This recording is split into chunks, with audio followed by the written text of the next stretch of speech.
Broggenin is a farm situated 6 miles from Aberystwyth, in Cardiganshire, Wales. Some years ago, the respectable and industrious family who lived there at the time were often disturbed by some unearthly being who generally made his appearance in the depth of night, as it is the case with spirits. This unwelcome visitor aroused the whole family by walking up and down the stairs or from one room into another. Sometimes he closed the doors behind him, making such noise as to strike terror to the hearts of all in the house.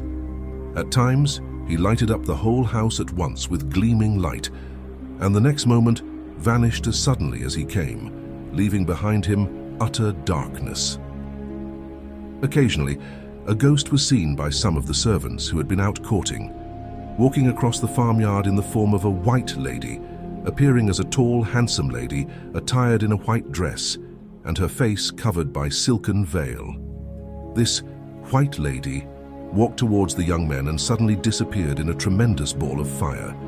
People were so terrified by such sights that several families, one after another, moved away from the house. One Sunday evening, however, about the beginning of winter, when all the family as usual had gone to chapel, except the servant maid who did not feel well, her lover came to keep her company. Naturally, the young man and the young woman began to talk about the ghost, and Evan, for that was the young man's name, laughed and boasted what he was going to do should the disturber appear.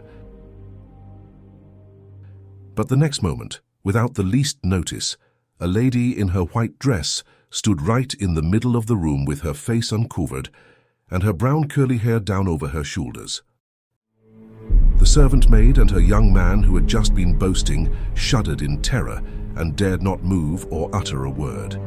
The lady walked round the apartment several times, then suddenly stood, and having opened the door through which she had entered without opening, beckoned the young man to follow her.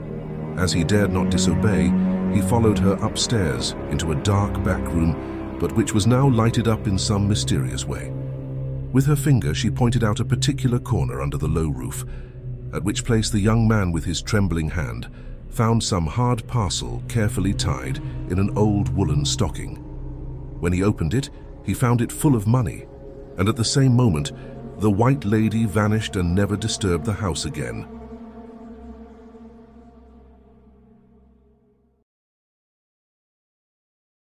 The Times of London, June 8, 1897, from a correspondent. On the trail of a ghost. Lord Bute's confidence has been grossly abused by someone. It was represented to him by someone that he was taking the most haunted house in Scotland, a house with an old and established reputation for mysterious, if not supernatural, disturbances. What he has got is a house with no reputation whatever of that kind, with no history, with nothing germane to his purpose, beyond a cloud of baseless rumours produced during the last 12 months.